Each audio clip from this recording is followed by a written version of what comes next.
Hey everybody, welcome to another session of Message from the Streets. I'm gonna get a shout out to my man Fabri. This morning, he sent me an inbox to my messenger with a brother speaking on a topic about fathers and sons relationships, the streets. And I just wanted to expound on it because it actually moved me because I also had some similar thoughts and ideas about what he was speaking on. First of all, the streets don't love nobody. You know, if you get locked up, you get killed, somebody gonna come replace you. Thing is that he spoke on that the streets, it costs too much to be a part of this cultural agreement that we have agreed upon about thug life, gangsterism, and other fraudulent ideas that we have accepted as a reality, but in all actuality is a great illusion. Many of us have, still are, and in the future are characters with masks on, perpetuating the lie. The lie that we are these things.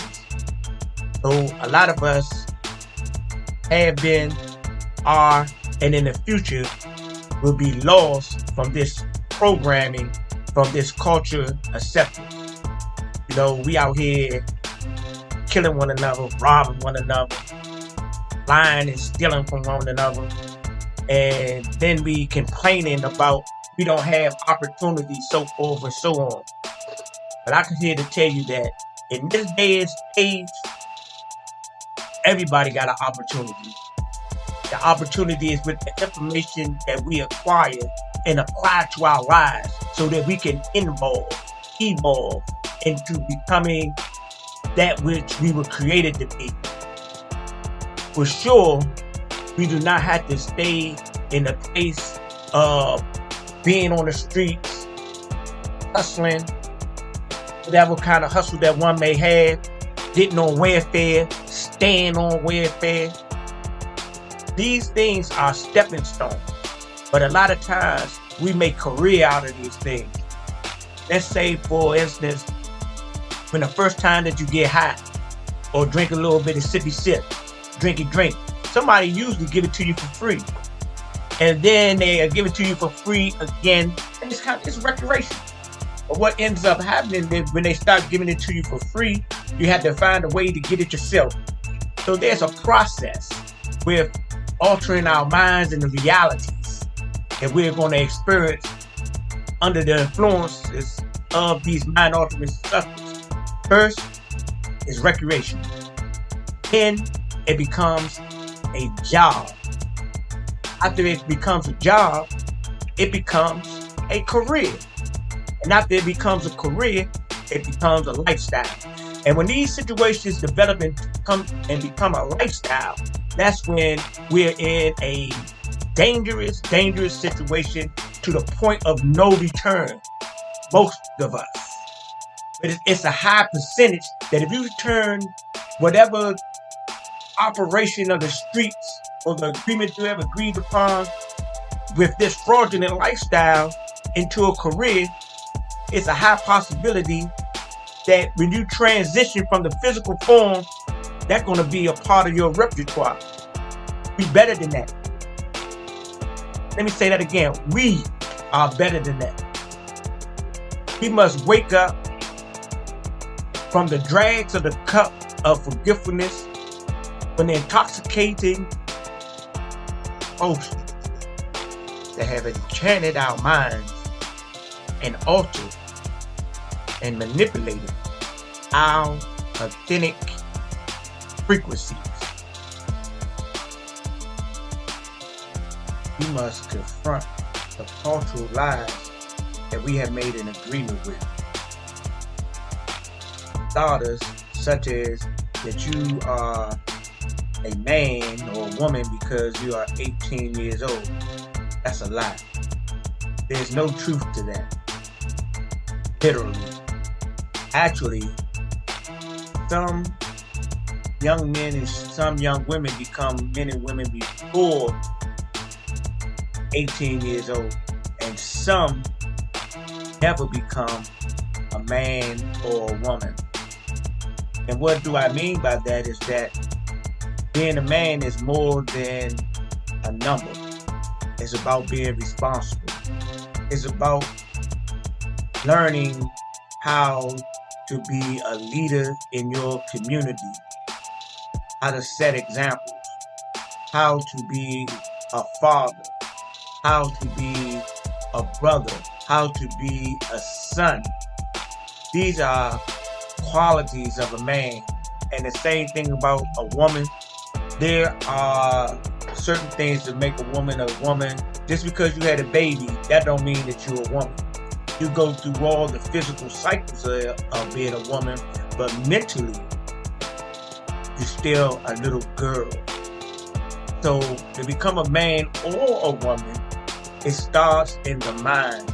It starts in the awakening process to be true to yourself and to call out falsehood, call out the illusions of our culture, and confront them when necessary, and teach our little brothers and our little sisters and nieces and nephews and cousins that don't believe that BS, that trash, the lie of the streets. And that's for our young men and for our young women. Because a lot of people look at our young men, teenagers, those that are moving into the evolving state of a man, as the main culprit.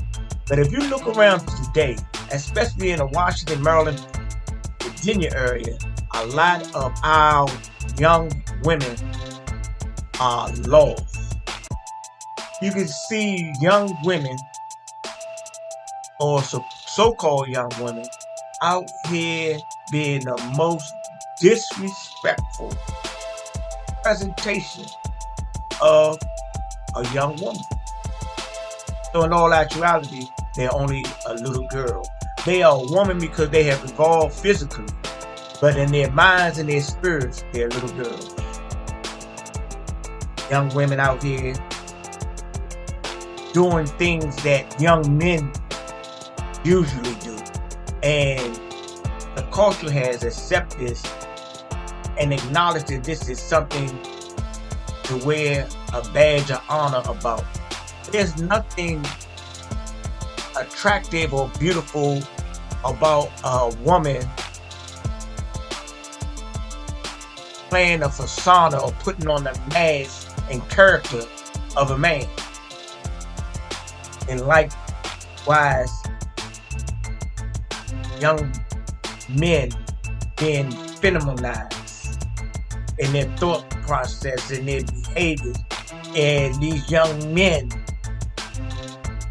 who really are boys, get these young women who actually become their mothers because they sonning them.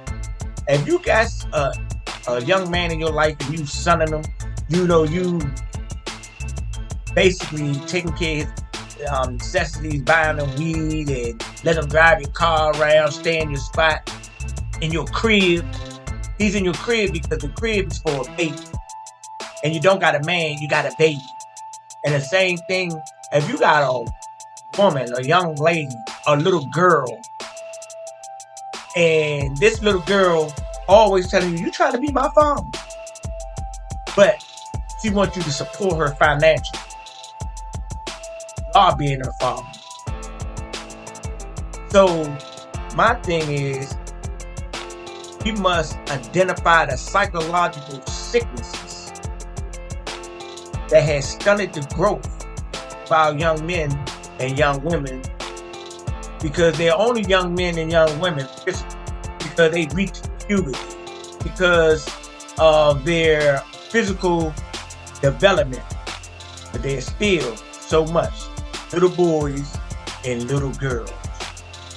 And it is meant for a little boy or a young girl or a young man or a young woman to evolve to be a mature man or a mature woman. And if this is not happening, there's a problem. And some people cater to this sickness, and you're just as guilty as the one that's perpetuating. You got to do better. So I'm going to bring this to an end, and I'm just going to tell you once again, the streets don't love nobody. It's a lie out there. If you're in gangs, crews, hoods, you're living a lie. And that lie is an illusion, because one day you're going to have to wake up, you're going to have to do some of the things that you failed to do, and you're going to be behind and angry with yourself, because a lot of you are intelligent, yet you are under a spell.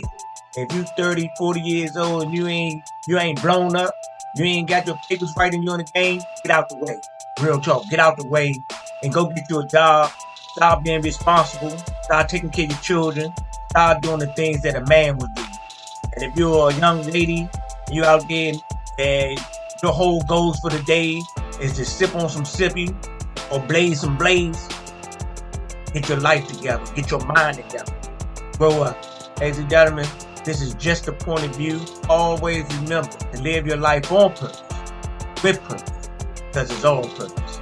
This is another session of Message from the Street. Unto you in love, and I leave you in peace.